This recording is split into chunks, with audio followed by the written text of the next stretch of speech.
السلام عليكم شباب، معكم ياسين محو قناة ياسين ديجيتال. تقريبا السنين الاخرى دوزت في عالم الديجيتال وعالم الكريبتو. داكشي علاش قررت نفتح هذه القناة عن الطلب ديالكم في انستغرام باش نبارطاجي معكم كاع التجارب الخايبه والزوينه. في هذه القناة غنبارطاجي معكم التجربه ديالي في الكريبتو وفي عالم ديال الديجيتال، يعني من ا حتى زد. ادخل هذه القناة غتفهم كلشي وانا معكم كل سيمانه. كما شفتوا في العنوان كاينين ثلاثه شباب ولاو مليونير في الكريبتو، يعني حالفهم الحظ.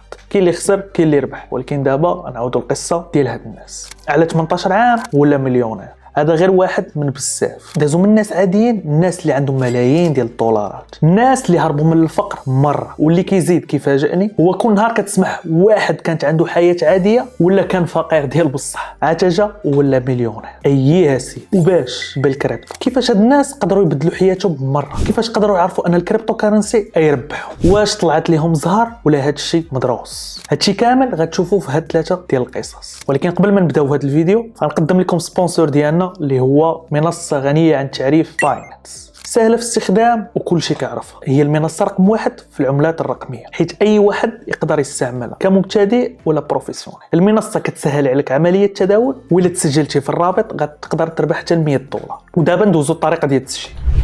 اول حاجه غادي تكليكي على اللين اللي كاين لتحت تورك على ساين اب، يا اما غتسجل بالايميل ديالك يا اما بالنمره ديال التليفون. من بعد غادي تسجل، غيوصلك واحد الكود كونفيرماسيون في الايميل. موراها سيدي خصك تعمر المعلومات الشخصيه ديالك بحال الاسم، تاريخ الجنسيه ديالك والعنوان ديالك والمعلومات الشخصيه ديالك. موراها غادي يطلب منك انك تفيريفي الهويه ديالك، يا اما عن طريق لاكارت ناسيونال ديالك ولا الباسبور، وغادي تصيفط لهم تصوير. موراها غادي تصيفط سيلفي وها الكونت ديالك وباينانس تكرير. نكملوا الفيديو ديالنا. إيريك فينمان. إيريك تزاد في 1999 في إيداهو، في عائله صغيره، ومن صغره كيموت على التكنولوجيا. وفي عام 2011 كانت عنده 12 عام. شاف واحد الفيديو على البيتكوين وتماك تحلوا عينيه على هذا العالم الجديد. تخيلوا معايا طفل عنده فضول وكيقلب في واحد الدومين اللي جديد. حنا ديك الساعه كنا في السيبر باكين كنقصروا وصافي.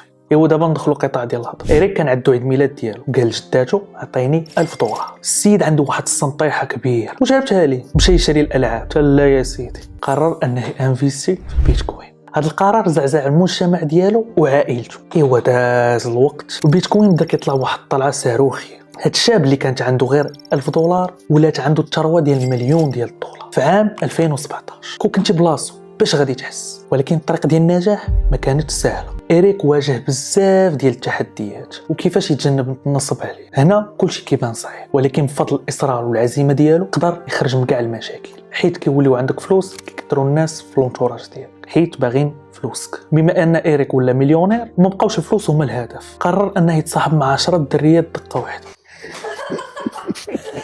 كاينه ضحكي. قرر انه يفتح افاق جديده ويعاون الشباب. دابا ندوزو كيفاش. اسس مشاريع تربويه تكنولوجيه باش يشجع الناس يستثمروا في مستقبلهم كيف ما دار هو. إيريك ما عندوش الفران وما غاديش يحبس هنا. اسس شركات وشارك في مبادرات تعليميه. كانت عنده فكره تعليم الناس كيفاش يستثمروا بالعملات الرقميه. طريقه ذكيه، كل واحد خصو يفهم ان التعلم هو المفتاح ديال كلشي. دابا دوزو القصه الثانيه. جلوبر تزاد في 1995 في لوس انجلوس. كبر في عائله بسيطه من صغره وعنده الحب للتكنولوجيا. حتى هو كيقلب على فرص جديده، ولكن كما كتعرفوا ان الحياه ما كتعطيش فرص لكل واحد. في عام 2020 جلوبر كان خدام في مجال الموسيقى، كان عنده احلام كبيره، ولكن بحكم الظروف كان خصو يدير شي حاجه جديده باش يغير الوضع ديالو. من الاخر كان خصو يدخل الفلوس. في البدايه ديال 2021 جلوبر تسمع بدوج كوين، عمله رقميه بدات كنكته ودارت ضجه في العالم ديال الكريبتو. مني شاف الثمن ديالها كان رخيص بزاف قرر انه يستثمر فيها، ولكن ماشي اي مبلغ صغير. جلوبر قرر يستثمر فلوسه كامله، الا كانت عنده شي ريال كيستثمر فيها وخد الريسك كبير. جا شهر فبراير 2021 جلوبر استثمر اكثر من 250 الف دولار فاش دوج كوين. وهذا القرار كان كيستحق شجاعه كبيره، حيت هو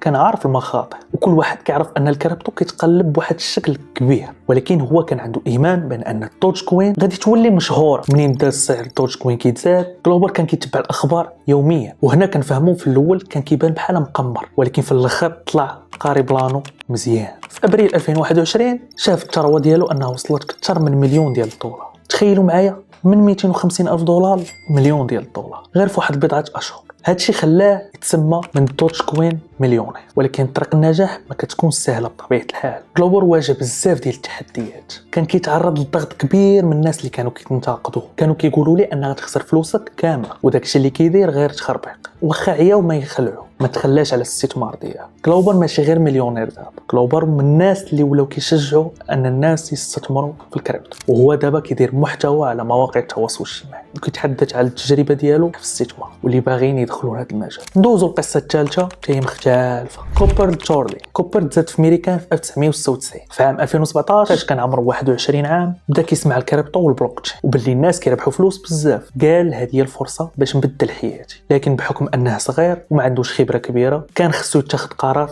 مهم. مع مرور بزاف ديال الوقت قرر كوبر يدخل لعالم الكريبتو. بدا كيقلب وكيبحث، لكن بطبيعه الحال ما غتكون سهله. كيفاش غادي يعرف ان هذا المجال غادي ينجح فيه؟ واش يستثمر فلوسه ولا يبقى بعيد على هذا المجال؟ واصلا منين غيجيب دوك الفلوس؟ كان كيحس بالضغط كبير حيت والديه ما باغيينوش يستثمر فلوسه في الكريبتو. هنا جات الفرصه باش انك تقولوا لي في التعاليق شنو المصاعب اللي لقيتي باش انك تبدا شي حاجه. خلي لي في كومونتير. كوبر باش يجمع الفلوس بدا خدام في خدمات، مره سرباي مره كيبيع الحوايج كما كنقولوا كيبريكول. قال لك كان كيحط 100 هنا 100 هنا 100 هنا، كندويو على الدولار. في 2017 شاف الثروه ديالو كطيح قدام عيني. كوبر كان كيقول هادشي كان لمده عامين و3 سنين بحال هكاك، وهنا الناس بداو كيتخلاو على الكريبتو وهو بالعكس. عام زادت الاستثمارات ديالو، حط المدخول ديالو كامل في الايثيريوم اللي كان الثمن ديالو في ذاك الوقت 100 دولار. دابا الثمن ديالو شحال؟ تقريبا اليوم 2700 دولار. من مورا ديك لاكريس جاه الفرج والايثيريوم طلع، وهنا السيد ضرب الملايين. في هذه الرحله تلاقى بزاف ديال الناس اللي ساعدوه، من بينهم مستثمرين ورجال الاعمال، من بينهم سيمون تريفور وستاني.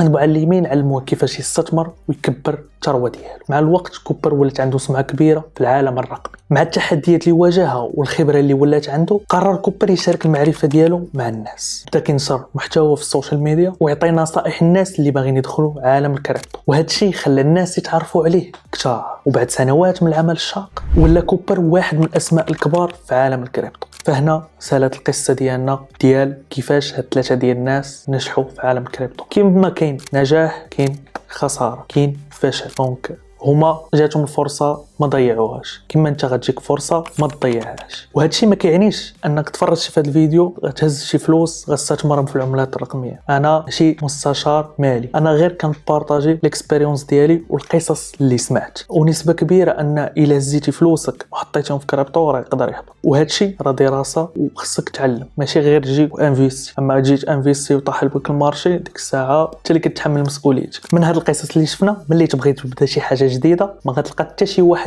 يشجعك وتقدر تعول غير على راسك، وفي الطريق غادي تواجه بزاف ديال التحديات، ولكن هاد الصعوبات هي اللي كتميزك على الاخرين. الريسك درسو مزيان وتوكل على الله، راك انت اللي غادي تربح. داك الساعه الناس غيجيو وغيسولوك كيفاش درتي لها. ما تنساوش ديروا ابوني للقناه ديالنا، ديروا واحد لايك كومونتير كون جاكم الفيديو الاول، تشوفوا الفيديو الجاي. طحا